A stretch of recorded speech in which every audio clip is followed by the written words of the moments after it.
नमस्ते प्यारे साथियों, कैसे हैं आप सभी। आशा करता हूं बहुत ही अच्छे होंगे और अच्छे से पढ़ाई कर रहे होंगे। दोस्तों, आज हम आप सबकी समझ जो है हिंदी विषय से जो भी छात्र या छात्रा जो है TGT, PGT, JIC, KBS, NBS, LT grade इत्यादि परीक्षाओं की तैयारी कर रहे हैं, उनसे संबंधित आज हम 30 अति महत्वपूर्ण प्रश्नोत्तरी श्रृंखला लेके आए हैं जो परीक्षा के दृष्टिकोण से अति महत्वपूर्ण है। चलिए देर न करते हुए शुरू करते हैं प्रश्न संख्या 1 से। यदि मेरा वीडियो आप सभी लोगों को अच्छा लगे तो लाइक करें और सब्सक्राइब करें। इसके अलावा इसका पीडीएफ जो है आप मेरे टेलीग्राम चैनल या फिर व्हाट्सएप ग्रुप से प्राप्त कर सकते हैं। प्रश्न संख्या 1 है, आधुनिक हिंदी का आदिकाल किसका साहित्य इतिहास ग्रंथ है। बताइए आप लोग, आधुनिक हिंदी का आदिकाल जो है किसका साहित्य इतिहास ग्रंथ है। नारायण चतुर्वेदी का इतिहास ग्रंथ है, या फिर मैनेजर पांडे का इतिहास ग्रंथ है, या फिर नीलाभ का इतिहास ग्रंथ है, या फिर नीरजा माधव का इतिहास ग्रंथ है। तो बताइए आप लोग, आधुनिक हिंदी का आदिकाल जो है किसका साहित्य इतिहास ग्रंथ है। तो यह जो है नारायण चतुर्वेदी का इतिहास ग्रंथ है, इसलिए ऑप्शन नंबर ए सही हो जाएगा।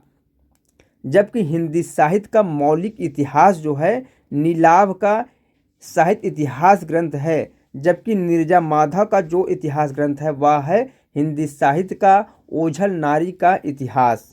चलिए हम लोग अगला प्रश्न देखते हैं। प्रश्न संख्या 2 देखते हैं। हिंदी के विधेयवादी साहित्य इतिहास के आदम प्रवर्तक शुक्ल नहीं प्रत्युत ग्रियर्सन है, यह कथन किसका है। डॉक्टर नलिन बिलोचन शर्मा का है, या फिर डॉक्टर मैनेजर पांडे का है, या फिर डॉक्टर नागेंद्र का है, या फिर डॉक्टर गणपत चंद्र गुप्त का है। तो बताइए आप लोग, यह कथन किसका है। तो यह कथन जो है डॉक्टर नलिन बिलोचन शर्मा का है, इसलिए ऑप्शन नंबर ए सही हो जाएगा। चलिए हम लोग अगला प्रश्न देखते हैं। किस साहित्य में सर्वाधिक चरित्र काव्य रचे गए। बताइए आप लोग, किस साहित्य में जो है सर्वाधिक चरित्र काव्य रचे गए। सिद्ध साहित्य में, नाथ साहित्य में, जैन साहित्य में, या फिर रासो साहित्य में। बताइए आप लोग जो है किस साहित्य में सर्वाधिक चरित्र काव्य लिखे गए हैं। तो वह लिखे गए हैं जैन साहित्य में, इसलिए ऑप्शन नंबर सी सही हो जाएगा। चलिए हम लोग अगला प्रश्न देखते हैं। पंजाब में नमक के पहाड़ों के बीच में बना बालनाथ का टीका नामक धार्मिक स्थल किससे संबद्ध है। सिद्धों से संबद्ध है, या फिर नाथों से संबद्ध है, या फिर जैनों से संबद्ध है, या फिर सिद्धनाथ दोनों से संबद्ध है। तो पंजाब में नमक के पहाड़ों के बीच बना बालनाथ का टीका जो है किससे संबद्ध है। तो यह जो है नाथों से संबद्ध है, इसलिए ऑप्शन नंबर बी सही हो जाएगा। चलिए हम लोग अगला प्रश्न देखते हैं। प्रश्न संख्या 5 देखते हैं। किस कवि ने भक्ति, श्रृंगार और वीर तीनों विषयों पर अधिकार पूर्वक लिखा है। भूषण कवि ने लिखा है, या फिर पद्माकर ने लिखा है, या फिर सूरत मिश्र ने लिखा है, या फिर मतिराम ने लिखा है। तो बताइए आप लोग जो है इनमें से कौन से एक कवि ने भक्ति, श्रृंगार और वीर तीनों विषयों पर अधिकार पूर्वक लिखा है। तो वह है पद्माकर, ऑप्शन नंबर बी सही हो जाएगा। चलिए हम लोग अगला प्रश्न देखते हैं। दोआब किस लेखक की कृति है। बताइए आप लोग, दोआब जो है किसकी रचना है। नागार्जुन की रचना है, या फिर शमशेर बहादुर सिंह की रचना है, या फिर देवी शंकर अवस्थी की रचना है, या फिर विद्यानिवास मिश्र की रचना है। तो दोआब जो है शमशेर बहादुर सिंह की रचना है, इसलिए ऑप्शन नंबर बी सही हो जाएगा। चलिए हम लोग अगला प्रश्न देखते हैं। प्रश्न संख्या 7 देखते हैं। आधुनिकता के बारे में 3 अध्याय किसकी कृति है। डॉक्टर नामवर सिंह की है, या फिर निर्मला जैन की है, या फिर डॉक्टर धनंजय वर्मा की है, या फिर डॉक्टर नागेंद्र की है। तो बताइए आप लोग, आधुनिकता के बारे में 3 अध्याय यह किसकी रचना है। तो यह जो है डॉक्टर धनंजय वर्मा की रचना है, इसलिए ऑप्शन नंबर सी सही हो जाएगा। चलिए हम लोग अगला प्रश्न देखते हैं। मिश्र बंधुओं के अनुसार ब्रजभाषा का सर्वप्रथम हिंदी कविता में प्रयोग किसने किया। बताइए आप लोग, मिश्र बंधुओं के अनुसार जो है ब्रजभाषा का सर्वप्रथम हिंदी कविता में प्रयोग किसने किया। पुष्कर ने किया, या फिर सारंगधर ने किया, या फिर हेमचंद ने किया, या फिर जो इंदु ने किया। तो इसमें जो ऑप्शन सही हो जाएगा मिश्र बंधुओं के अनुसार जो है ब्रजभाषा का सर्वप्रथम हिंदी कविता में प्रयोग जो है सारंगधर ने किया, इसलिए ऑप्शन नंबर बी सही हो जाएगा। कौन सा? ऑप्शन नंबर बी सही हो जाएगा। चलिए हम लोग अगला प्रश्न देखते हैं। कवि की अनुभूति का साधारणीकरण किसने माना है? डॉक्टर नागेंद्र ने माना है, या फिर आचार्य रामचंद्र शुक्ल ने माना है, या फिर अभिनव गुप्त ने माना है, या फिर बाबू श्याम सुंदर दास ने माना है? बताइए आप लोग, कवि की अनुभूति का साधारणीकरण जो है किसने माना है? तो डॉक्टर नागेंद्र जी ने माना है, इसलिए ऑप्शन नंबर ए सही हो जाएगा। चलिए हम लोग अगला प्रश्न देखते हैं। किस पत्रिका में प्रगतिवादी आंदोलन का विरोध हुआ था? बताइए आप लोग जो है किस पत्रिका में प्रगतिवादी आंदोलन का विरोध हुआ था? चांद पत्रिका में, या फिर सरस्वती पत्रिका में, या फिर विशाल भारत पत्रिका में, या फिर हंस पत्रिका में? इसमें जो ऑप्शन सही हो जाएगा, प्रगतिवादी आंदोलन का विरोध जो है किस पत्रिका में हुआ था?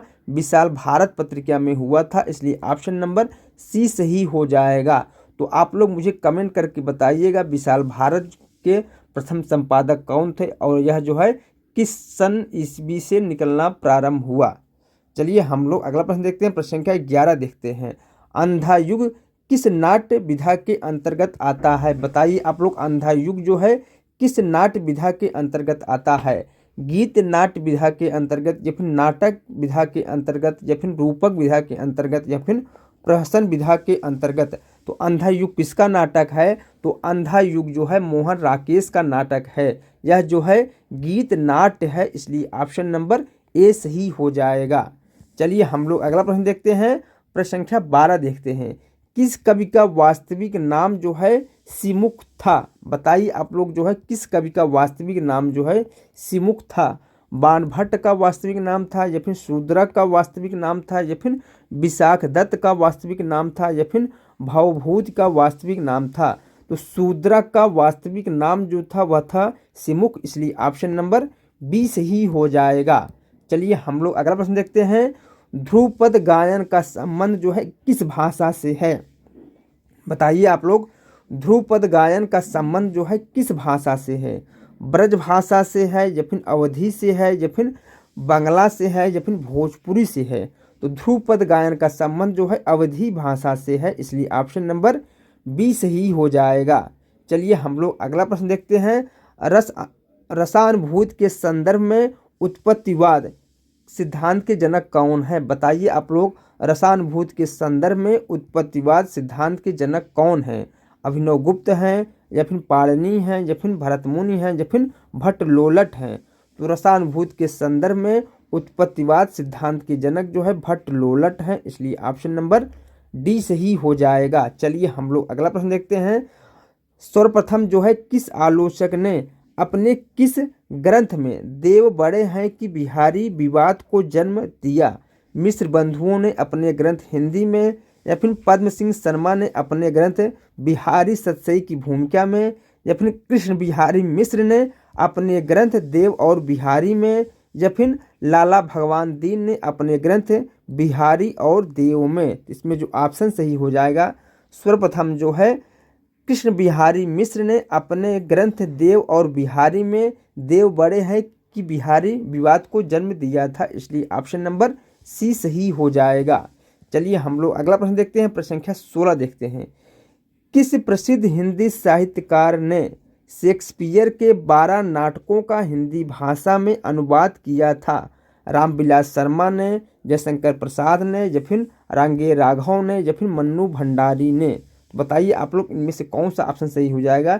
जिसने हिंदी साहित्य ने कार जो है वह है कौन? रांगे राघव ने शेक्सपियर के 12 नाटकों का हिंदी भाषा में अनुवाद किया था, जिसके कारण जो है इन्हें जो है हिंदी का शेक्सपियर कहा जाता है। किसे? रांगे राघव को, इसलिए ऑप्शन नंबर सी सही हो जाएगा। चलिए हम लोग अगला प्रश्न देखते हैं। वर्णों में संधि हो जाने से नई वाक्य की रचना होती है, या फिर नया स्वर बनता है, या फिर नया वर्ण प्रयुक्त होता है, या फिर नई ध्वनि बनती है? बताइए आप लोग जो है, वर्णों में संधि हो जाने से नई ध्वनि बनती है, इसलिए ऑप्शन नंबर डी सही हो जाएगा। चलिए हम लोग अगला प्रश्न देखते हैं। प्रश्न संख्या 18 देखते हैं।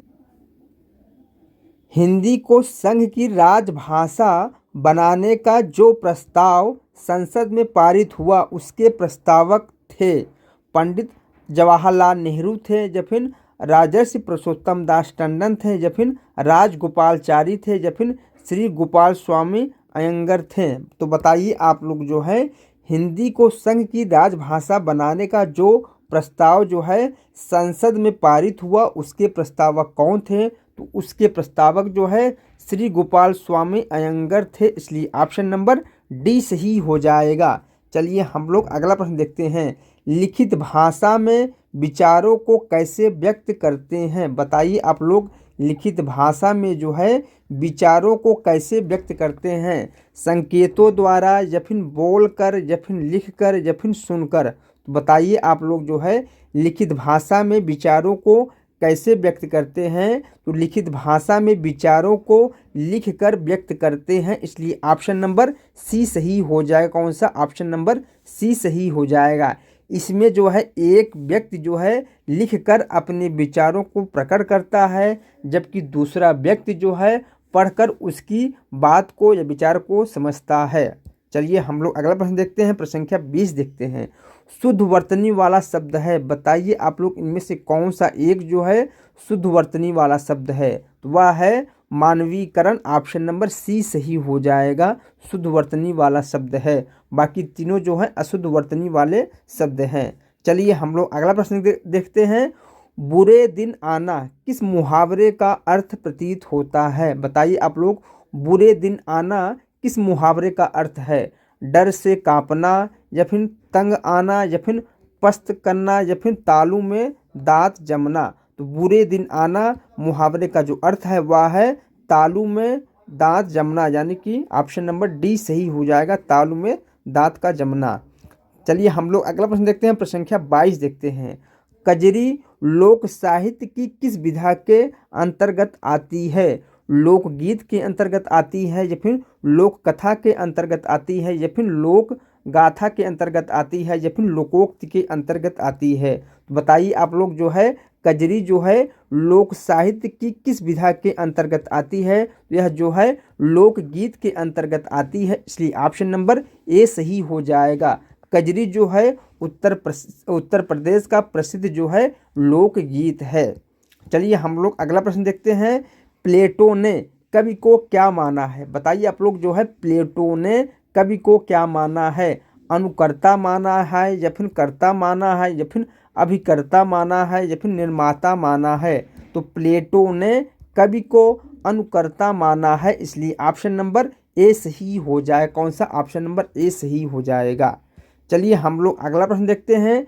हिंदी साहित्य के रसवादी आचार्य हैं, बताइए आप लोग हिंदी साहित्य के रसवादी आचार्य कौन हैं? राजशेखर हैं, डॉक्टर नागेंद्र हैं, या फिर आनंदवर्धन हैं, या फिर क्षेमेंद्र हैं? तो हिंदी साहित्य के रसवादी आचार्य जो है डॉक्टर नागेंद्र हैं, इसलिए ऑप्शन नंबर बी सही हो जाएगा। चलिए हम लोग अगला प्रश्न देखते हैं। हिंदी की रस रीति परंपरा का प्रस्थान ग्रंथ कौन सा है? बताइए आप लोग हिंदी की रस रीति परंपरा का जो प्रस्थान ग्रंथ है वह कौन सा है? रसिक प्रिया है, या फिर हित रंग तरंगड़ी है, या फिर रस पीयूष निधि है, या फिर रस रत्नाकर है? तो बताइए जो है आप लोग हिंदी की रस रीति परंपरा का प्रस्थान ग्रंथ कौन सा है? वह है रसिक प्रिया। ऑप्शन नंबर ए सही हो जाएगा। रसिक प्रिया किसकी रचना है? तो रसिक प्रिया जो है केशव दास की रचना है। चलिए हम लोग अगला प्रश्न देखते हैं। प्रगतिवाद का दार्शनिक आधार क्या है? बताइए आप लोग प्रगतिवाद का दार्शनिक आधार क्या है? साम्यवाद है, या फिर प्रयोगवाद है, या फिर पूंजीवाद है, या फिर अस्तित्ववाद है? तो प्रगतिवाद का दार्शनिक आधार जो है साम्यवाद है, यानी कि ऑप्शन नंबर ए सही हो जाएगा। साम्यवाद को जो है मार्क्सवाद भी कहते हैं। चलिए हम लोग अगला प्रश्न देखते हैं। प्रश्न संख्या 27 देखते हैं।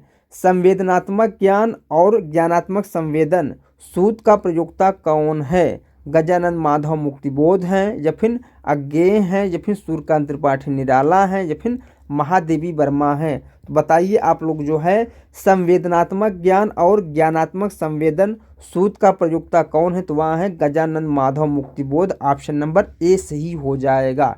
कौन सा? ऑप्शन नंबर ए सही हो जाएगा। चलिए हम लोग अगला प्रश्न देखते हैं। निम्नलिखित में भारतेंदु की मौलिक नाट्यकृत नहीं है। बताइए आप लोग इनमें से कौन सी एक जो है भारतेंदु हरिश्चंद्र की मौलिक नाट्यकृत नहीं है? अंधेर नगरी नहीं है, कर्पूर मंजरी नहीं है, या फिर भारत दुर्दशा नहीं है, या फिर वैदिक हिंसा हिंसा न भवति। तो इसमें जो ऑप्शन सही हो जाएगा, भारतेंदु की मौलिक नाट्यकृत जो है वह है अंधेर नगरी, भारत दुर्दशा और वैदिक हिंसा हिंसा न भवत। जबकि कर्पूर मंजरी जो है इनका अनुदित नाटक है, इसलिए ऑप्शन नंबर बी सही हो जाएगा। चलिए हम लोग अगला प्रश्न देखते हैं। सुहाग बिंदी और ययाति नाटकों के रचनाकार कौन है? बताइए आप लोग सुहाग बिंदी और ययाति किसका नाटक है? उदय शंकर भट्ट का नाटक है, या फिर धर्मवीर भारती का नाटक है, या फिर गोविंद बल्लभ पंत का नाटक है, या फिर हरकृष्ण प्रेमी का नाटक है? तो सुहाग बिंदी और ययाति जो है गोविंद बल्लभ पंत का नाटक है, इसलिए ऑप्शन नंबर ए सही हो जाएगा। गोविंद बल्लभ पंत का एक नाटक जो मशहूर है वह है कोहिनूर का लुटेरा। इनका जो है बहुत प्रसिद्ध जो है नाटक है। चलिए हम लोग अगला प्रश्न देखते हैं, प्रश्न संख्या 30 देखते हैं और इस वीडियो का लास्ट प्रश्न देखते हैं।